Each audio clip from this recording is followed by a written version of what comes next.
Hello everyone, so welcome to Macroeconomics. So today we are jumping into a new chapter.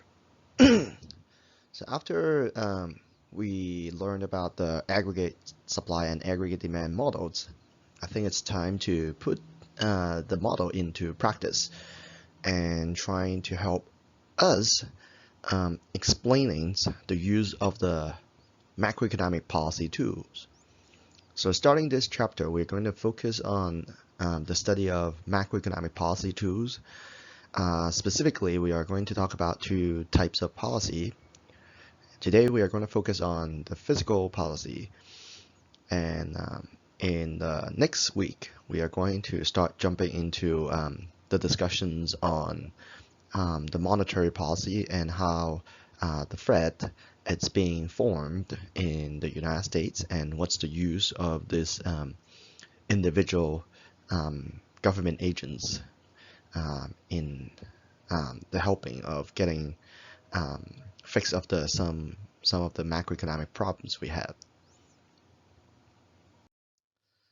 So in chapter 13, we are going to talk about the fiscal policy. So we will first discuss about what is a fiscal policy, and then we would like to use the aggregate demand, aggregate supply models to talk about the effectiveness of this policy and how the government can use the policy tools to affect the economic outcomes. And specifically, we are going to talk about how the policy tool will have a multiplier effect in the economy. And we would like to discover what we call the government expenditure multiplier and the tax multipliers in this model.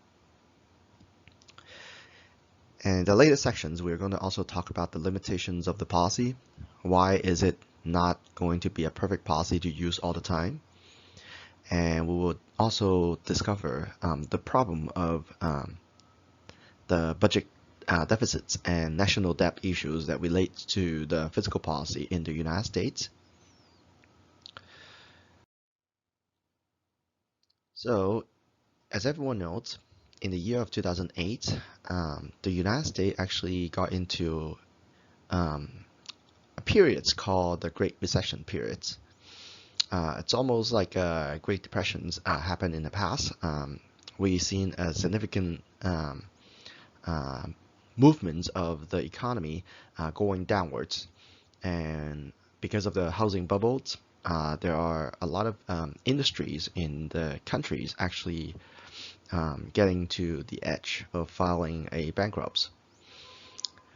So in the year of 2009, President Obama actually signed an act called the American Recovery and Reinvestment Act. So the act basically includes a $787 billion package of spending and aid and tax cuts intended to help the struggling U.S. economy to reverse its severe recessions. Well, this is basically a perfect example to demonstrate a fiscal policy in the recent decades. However, even with the American Recovery Act put in place, we still have a lot of people in the country coming up with questions like, should we actually have such a massive package of stimulus money that goes into the economy while the United States government is having a very high level of debt levels? And of course, there are other part of the economy also rise to questions. Are we doing too little?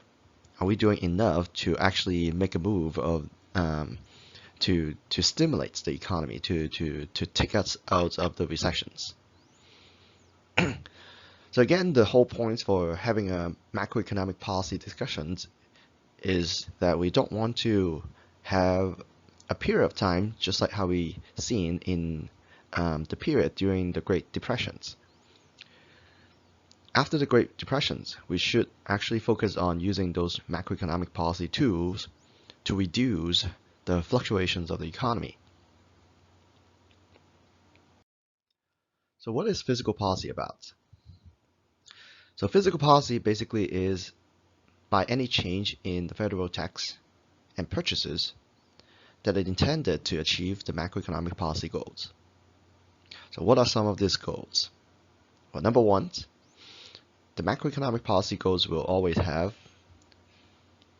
to ensure high employment in the country so that people will earn income to support their spending and family.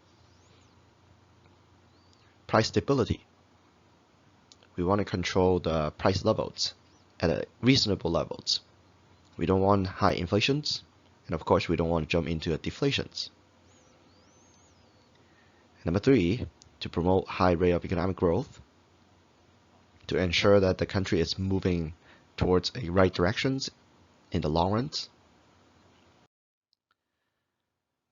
So when we talk about the fiscal policy, obviously it's a policy that we assume that the central agency or the government will use to stimulate the economy by either spending money or cutting taxes. So the next question we would like to very briefly to go over is, well, how big is the size of the governments? How influential they are, how important they are in our economy. Maybe we can take a look at this diagram here to discover the size of the governments by looking at the spending and tax revenues collected in different countries. In the United States, about 38% of the GDP is basically spent by the government. So that means it's about around 40% of our total income. It's being spent by the US government. Well, the tax revenues collected by the government is 31% of our GDP. So that indicates that the United States government always collects about 1/3 of the money in the economy, and they spend about 40% of the spending in the economy. So again, which indicate they always run into a budget deficit. Japan's, it's almost the same size, 40% of spending of the GDP and 32% of the tax revenues collected from the economy. Well, when we're comparing the size of the governments, obviously, Canada is the one that's much more aggressive in terms of getting involved in the economic activities.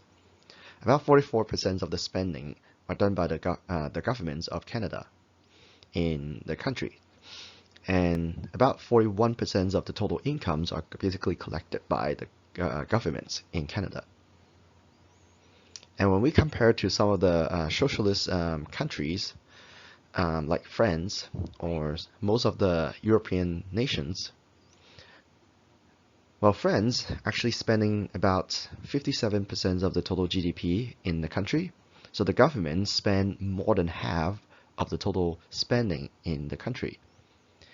And about more than half of the total incomes earned by the populations are basically collected by the French government in terms of tax revenues. So when we looking at this diagram here, obviously the United States do not have a very significant size in the economy comparing to countries like France or Canada. And specifically, when we look at the government structure, we can actually look at where the tax are coming from, and to break it down a little bit further, to see the structure of the government. Well, in this diagram, we actually see the pie charts that representing the portions of the total tax revenues collected by the US government. About 35% of the total tax revenue are coming from the personal income. The government also collects Social Security insurance tax, which is about 24% of the money that they collected from the economy. There are other forms of tax like environmental tax, or maybe sales tax, or other forms of tax that you'll usually see, like property tax. That takes about 33% of the total tax revenues in the country. And as you can see, the corporate profit tax is about 8% of the total collections by the governments. Well, at the federal levels, the income tax are basically both the personal and corporate profits, and also combining with the social insurance taxes. At the state and local levels, the city or counties or maybe state governments, they will collect sales tax, property tax, income tax, and maybe other forms of fees like property tax for those different types of services provided to the public. Well, we know where the money comes from and how the government is spending the money. Again, there are two forms of government spending. So you have to always keep in mind what we refer to purchase. It's when the government is spending money and they're getting the goods and services in returns. And there's another forms of spending. It's called the transfer payments. So the transfer payment is the one that the governments reallocate the money from the taxpayer and back to the populations or to the citizens. So transfer payment is not a form of purchase or spending that we usually refer to in the economy because it does not generate any economic activities. Well, when we look at the pie chart right here again, this is how the spending is being divided up in the United States. About 17% of the total spending goes to Medicaid, Medicare, which is the medical service provided to low-income family and for retired populations in the United States. 16% spent on other goods and services, which is the public services that we provide to the public. About 15% of the spending goes to national defense. 14% goes to education. 14% go to Social Security transfer payments. There are other forms of transfer payments like food stamps, unemployment insurance payments that account for about another 12%.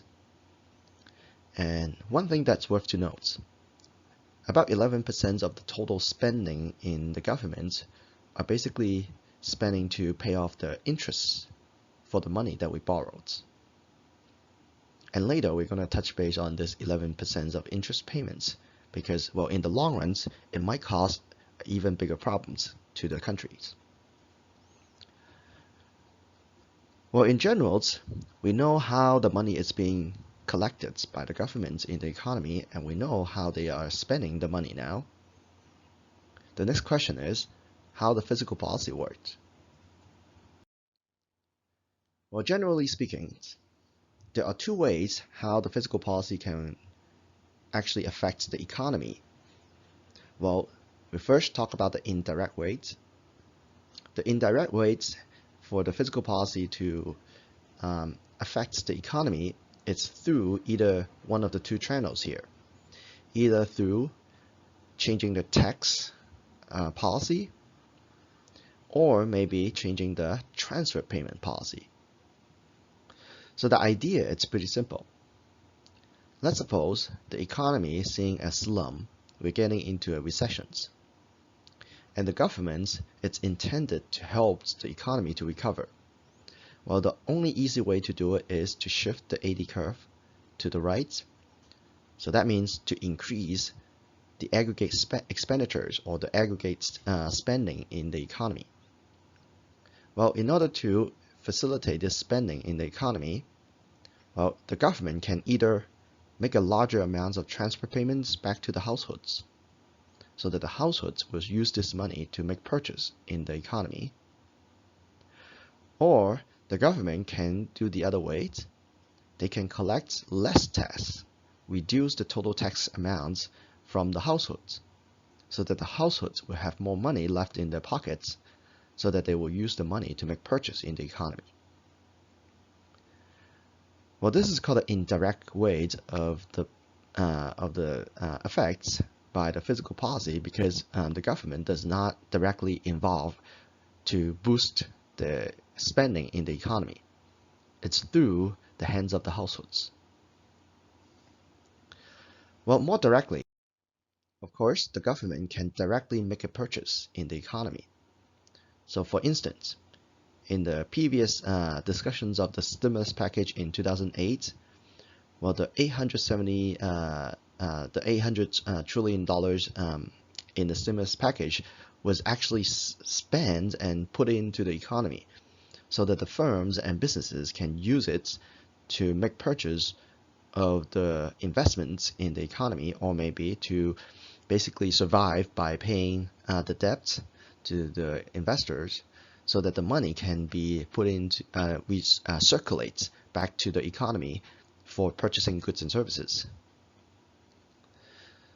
So the government can directly affect the economies too, by increasing the government purchase, which is the G spending that we always talk about. Well, we would like to also take a look at how in the ADAS models explains the effects of this policy. Let's suppose we're given conditions here where the economy is getting a negative demand shocks. The economy moved from point A to point B, and officially we are seeing a recession in the economy. When the government has decided to jump into this economy and helps to reduce the fluctuations of the economy and reduce the size of these recessions, they can actually perform something that we call an expansionary fiscal policy. So expansionary fiscal policy, basically it's a policy that helps the economy to facilitate the spending so that the aggregate demand can slowly shift to the right. And of course, by the hope of shifting to the positions, original positions, where the long-run equilibriums can be achieved. This can be done by either doing the following three things. Number one, the government can directly increase the government's purchase in the economy so that the AD curve will shift to the right. Or the government can reduce tax in order to have the household to spend more in the economy. Or the last thing that we can do is to increase the transfer payments in the economy so that the households will have more money to spend in the economy. So the overall objective for having an expansionary fiscal policy is to reduce the size of the recessions, and hopefully we can actually reduce also the unemployment in the economy.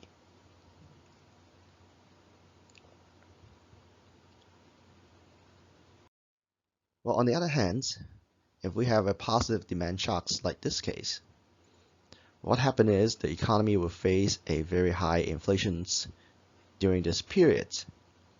And high inflations will affect the cost of living, and ultimately will driving those social costs that we talk about, like the shoes leather costs, manual costs, and such. So in order to reduce the size of these inflations in the economy, we can actually have the government to slow down the growth of the economy spending. And in this case, we actually call this a contractionary fiscal policy. So the contractionary fiscal policy basically used to reduce the growth of the aggregate demands in the economy so that the aggregate demand curve can slowly shifting back to the left-hand side. And of course, ultimately, we want to have the economic equilibriums back to the long-run equilibriums. So the whole idea for having a contractionary policy is to lower the price level in order to reduce the cost of living burdens of the populations. Well, to get the contractionary fiscal policy done, the government can either reduce the size of government purchase, increase tax, or maybe decrease the transfer payments in the economy.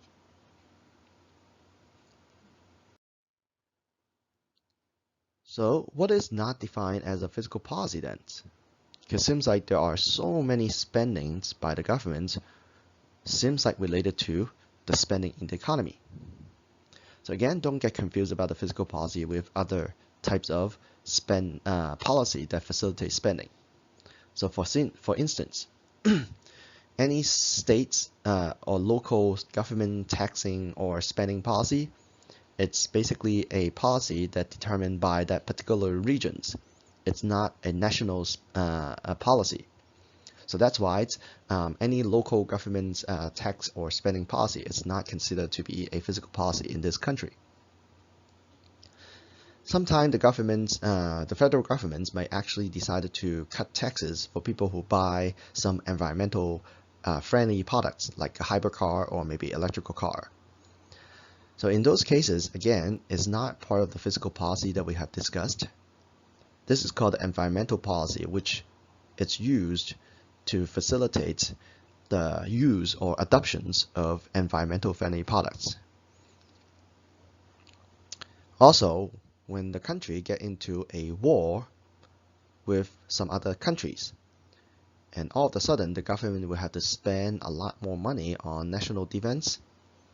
Again, this is what we call a defense and homeland security policy, and it's not part of the fiscal policy that we have just discussed.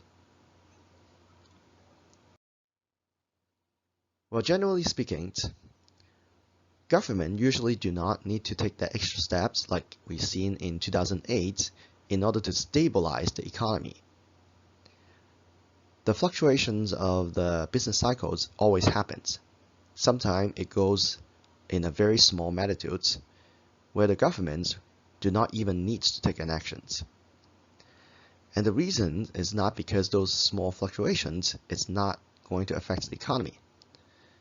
The reason is because the governments already implanted some forms of automatic stabilizers, fiscal policy in our economy, so that when we've seen this very small little fluctuations, we do not need to take extra actions to adjust it. So what are the automatic stabilizers that we talk about here? So for instance, during the economic expansions, most of the time employment will increase, which means unemployment will decrease. Less people will lose their jobs, more people getting a job. Then obviously, the total transfer payments, for instance, like unemployment insurance payments, will aggregately decreasing. Well, when do we actually see a government will take actions like 2008? Well, the action taken in 2008 is what we call a discretionary fiscal policy. And that's the time when the automatic stabilizers, it's not enough to adjust for those small little fluctuations. The government will end up has to take some extra actions to change the spending or tax policy in the economy in order to adjust for those business cycle fluctuations.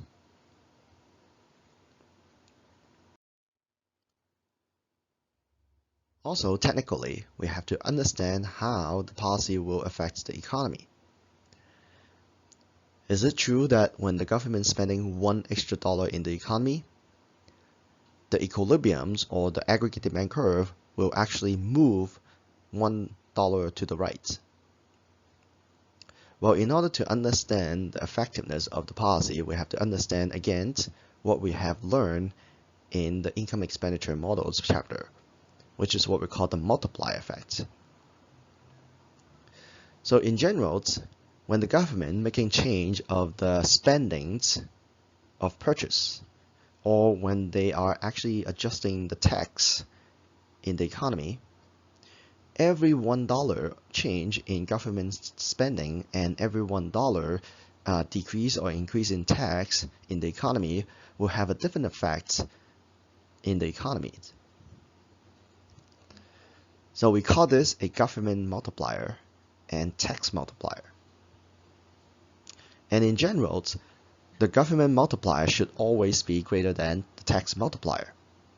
So what it means is whenever the government increase the spending by $1 in the economy, it will push the 80 curve further to the right as compared to if the government only decreased the tax by $1 in the economy. So we're going to see how those multiplier effects will get into place. So in this case, we are referring to our multiplier equations again that we learned in chapter the income expenditure chapters. So the government purchasing multiplier will have a multiplier effect equals to 1 over 1 minus MPC, which is any change of the autonomous expenditure in our income expenditure models. So every $1 increase in government purchase will have an effect to the economic outputs, or shifting the AD curve by how far? 1 over 1 minus the MPC that far to the right. However, the tax multipliers actually has a fractions of this government purchase multiplier discounted. The multiplier effect for tax policy is negative MPC divided by 1 minus MPC. And as we all know, MPC is a number that's ranged from 0 to 1, so it has to be somewhere from 0 to 1. Cannot be 1, it cannot be over 1. So when we have a MPC multiplied by a government purchase multiplier, which is 1 over 1 minus MPC, it will become a fractions of that multipliers. So it will be discounted by the MPC. So in short, what we're trying to say here is, whenever we have the governments making a decisions that they want to take a certain steps in the economy to adjust for the fluctuations in the business cycle, using a government's purchase will have the most direct effects to the economy, and it's going to influence or affect the economic activities the most. However, using a tax multipliers or tax policy to make adjustments in the economy will have an indirect effect, and also the magnitudes of change in the economy will be less than if the government is spending that extra monies in the economy directly. Well, some of this math will be in the assignments, so please practice using these equations and trying to figure out the multiplier effects of different policy tools. So again, to demonstrate how far the policy will affect the aggregate demand curve, let's suppose we have currently a recession's case right here. We are in the economy where point A representing the short-run equilibrium outputs in the current state, and obviously we are not at the long-run equilibriums. So ultimately, we want to actually shift the AD curve back to these positions in the green lines so that the long-run equilibrium outputs can be achieved. So the general idea is we want to shift the AD curve by a distance of this amount. And this amount basically is how far this aggregate demands will have to move to the right in order to achieve the long-run equilibriums. And that can be calculated by using the multiplier effects. So for instance, let's say the distance that we want to move the aggregate demand curve is by $10. So we want to shift the aggregate demand to the right by $10 of a distance. So how much should the government spend in order to make that happen? So remember, the multiplier effects tell us for every $1 that the government spend extra, it will create a multiplier effect of 1 over 1 minus MPC. And let's make the case very simple. Let's say we have MPC equals to 0.5, and we want the government to take actions in order to adjust the economy back to the long-run equilibriums to eliminate unemployment. So MPC equals to 0.5, the multiplier will equals to 1 over 1 minus 0.5. That means equals to 2. So for every $1 that the government spend in the economy, it will move the aggregate demand curve to the right-hand side by $2 distance. Again, our objective is to move the AD curve by $10 distance. So ultimately, in order to move that AD curve back to this desirable positions, the government only need to spend a total of $5 to make that happen. You can practice using this tool by evaluating what if the government is using a tax multiplier or making the change of tax in order to achieve the same goals.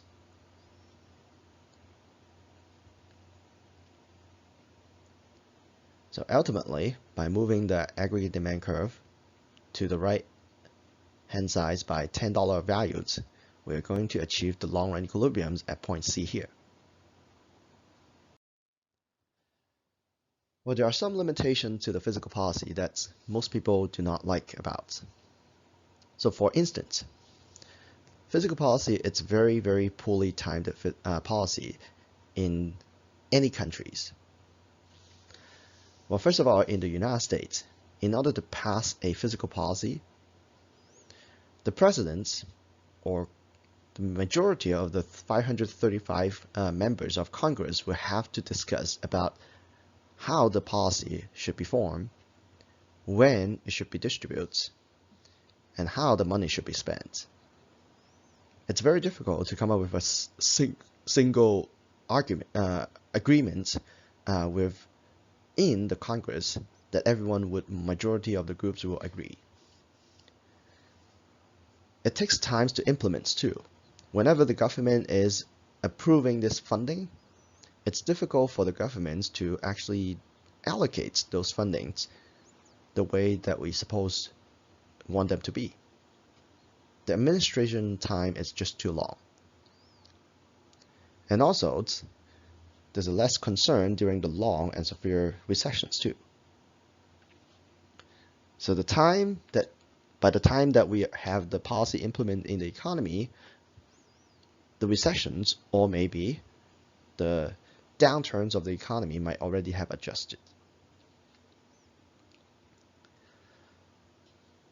Another reasons why the fiscal policy is not a preferable one is because whenever the government is jumping into deficits problems by using a fiscal policy, it will create even further crowding out effects in the local bond markets. As we all know, crowding out effects will affect the consumptions in the economy and also the total investment spending in the economy. Because when the interest rate is driven up in the local bond markets, people will have a much higher cost to borrow money. And that will decrease the spending furthermore in the future. However, only when we are in full employment, the crowding effect seems like to be a lessened one during the recession periods. Well, during 2008-2009, as we discussed, we have a stimulus package that distributes to the economy.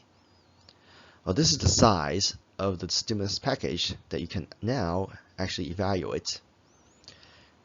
As you can see on the left-hand side, we have a graph that demonstrates the federal government expenditures in billions of dollars. It jumped from a normal level of expenditure from about $60 billion and immediately increased to about $250 billion within that 1 year between 2009 and 2010. And of course, later on, it gradually slowed down the spending because the economy is starting to get out of the slump. On the right-hand side, we can see the tax changes. So the revenues, the tax revenues by the federal government in billions of dollars. As you can see, well, the tax revenue have decreased dramatically during the periods of Great Recessions. It takes almost 2 years in order for the governments to go back to the normal range of the revenues. Again, to answer our original questions, is the stimulus package signed by President Obama doing enough jobs? Are we doing a good job to eliminate the fluctuations in the economy? To be honest, there is no one single conclusion that we can draw, but we can only talk about the facts.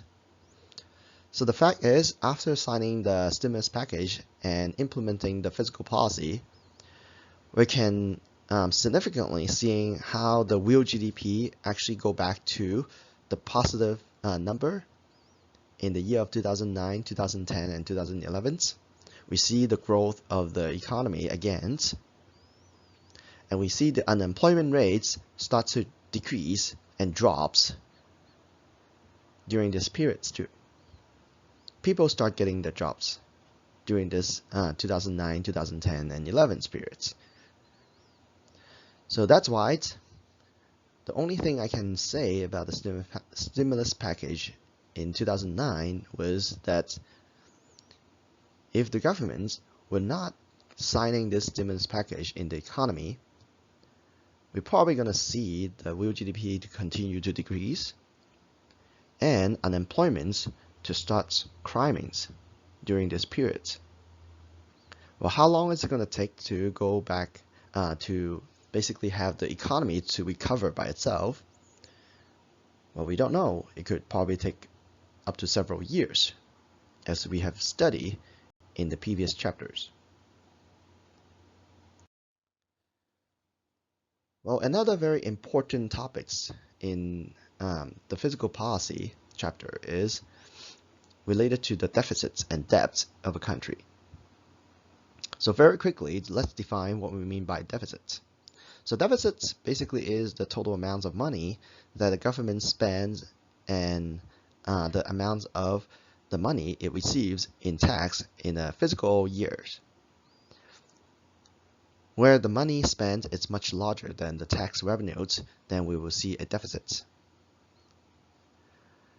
A debt, or public debts, national debts, basically refer to the total sum of money a government owes at a particular point in time. So remember, deficits and debts are linked because the government debts will grow when the government runs into deficits. Debt is something that accumulates over time, and deficits only happens in 1 year of periods. And here is a graph that demonstrates the deficits problems in the United States. And as you can see, well, we got into a very serious deficit problems during the World War I and World War II. But sometime after the years of 1960s, we almost never seen the government jump into a budget surplus. Almost every single years that we have in the United States will result in a budget deficit that has the line below the 0 point horizontal axis. And during the Great Recessions, we actually seeing the deficits levels to even increase dramatically. So in this case, obviously, we actually know that the stimulus package that's signed by the President Obama in the year of 2009, the $840 billion that we signed and spent in the economy, actually causing the country going into a further debt problems.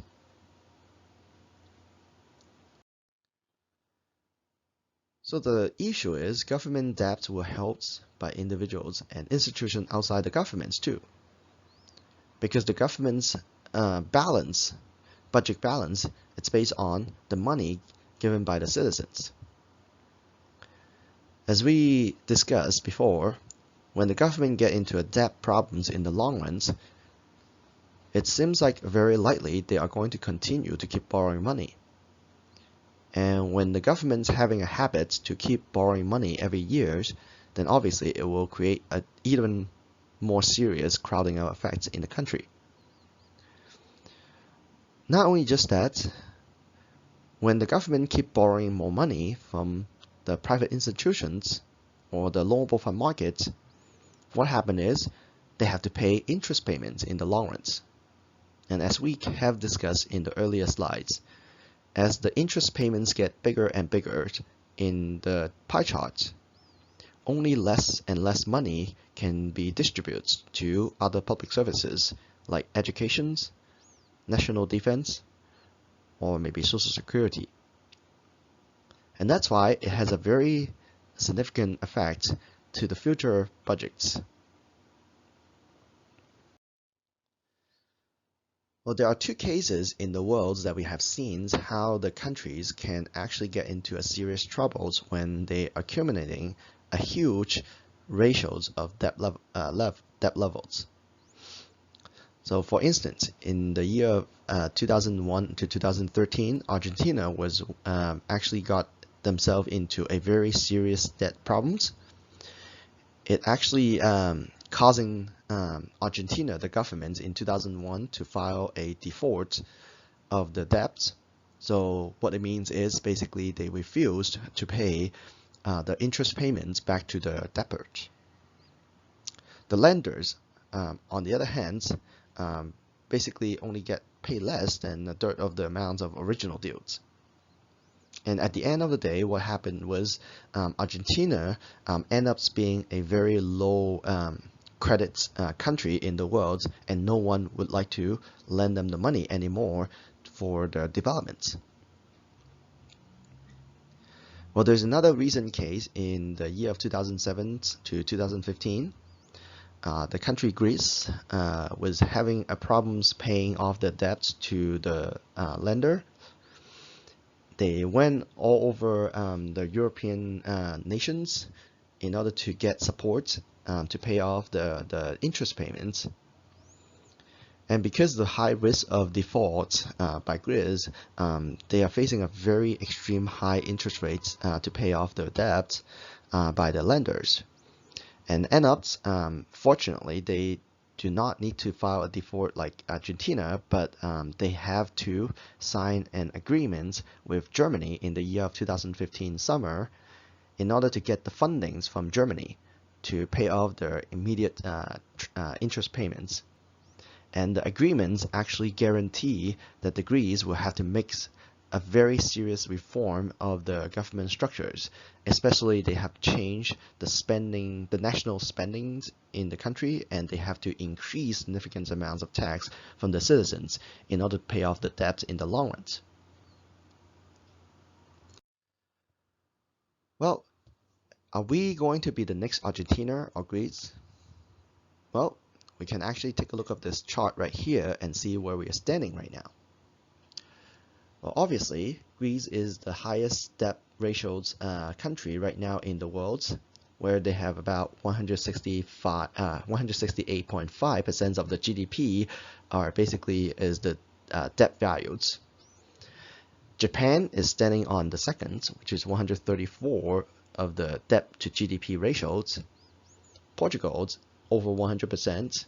Italy, Ireland, well, they're all doing very, very bad. Well, in the United States case, we're standing at about 81.3% of our GDP, which is the debt to GDP ratios. Seems like we are not the worst in the list. However, of course, that's not the reasons we are not worrying right now. The main reasons why we are not so worried about our debt issues in the country, it's because number one, we actually have our own currency. We use US dollar to pay off our debt.